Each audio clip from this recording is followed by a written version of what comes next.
Bukhara. The history of their roots runs deep.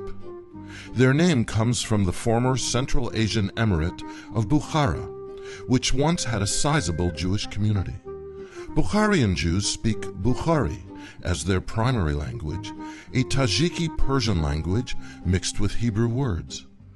But they also speak Russian, since the area was Russified after the communist regime. One tradition traces their origins to the exile of the 10 tribes by the Assyrians at the time of the Navi Hosea in the 7th century BCE, specifically to the tribes of Naphtali and Yisachar. More modern sources trace their origins to the time of Cyrus, who conquered Bavel in 539 BCE and encouraged settlement throughout the Persian Empire. This group, through natural migrations over time, settled in the Bukhara area of Central Asia. This makes them one of the oldest surviving Jewish ethno-religious cultures. But they didn't just survive, they have thrived over the millennia in spite of being largely isolated from the rest of the Jewish world.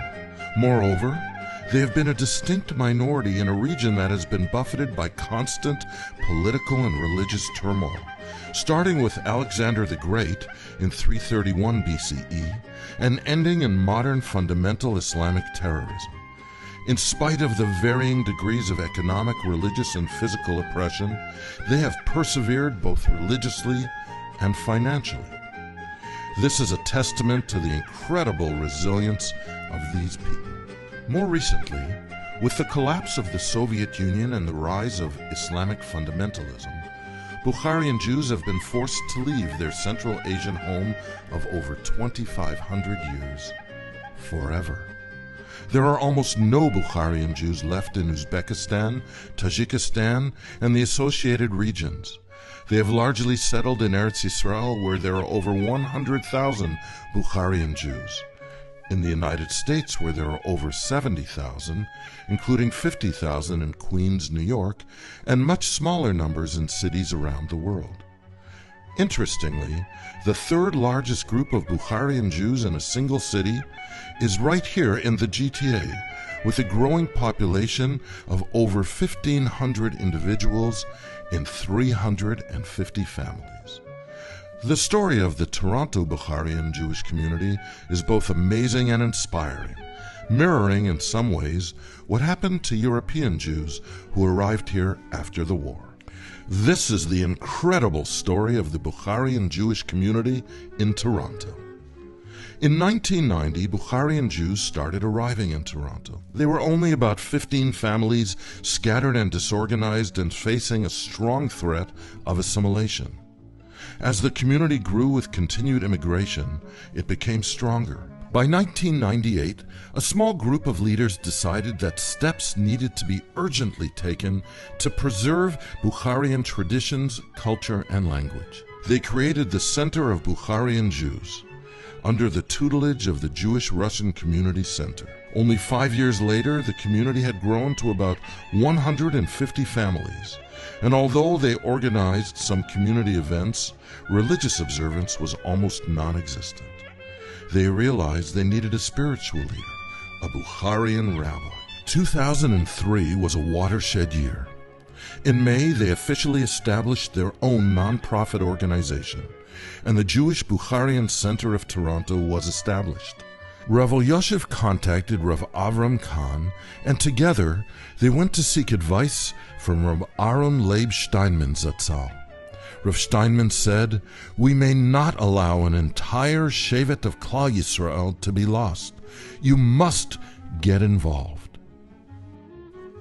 With the aid of Shari Tzion and Rabbi Khan, Rav Yaakov Malyev came to serve as the community rabbi, and space was rented for a shul in the Sephardic Kehillah Center. With their own rabbi and shul, the religious life of the Bukharian community literally took off. With the arrival of Rav Malyev, a preschool daycare was also established to cater to the young families. He organized a tremendously successful series of weekend seminars and Shabbatons in association with Arachin and Hitabrut.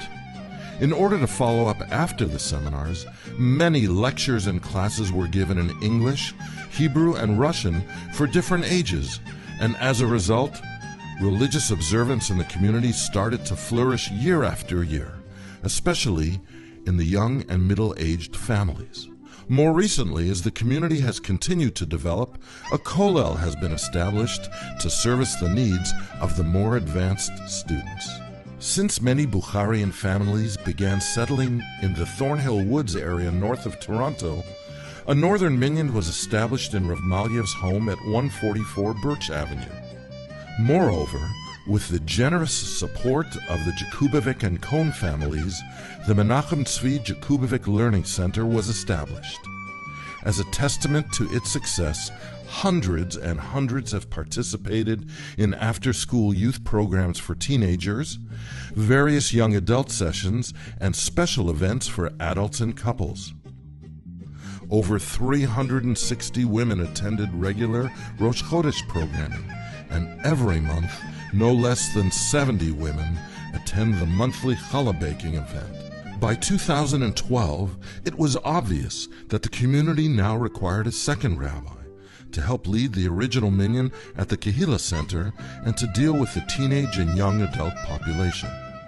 In 2012, Rabbi Israel Yakubov, one of Rav Malyev's first students from Toronto, who had gone on to study in yeshivos in America and Israel, returned to his home community in a leadership role.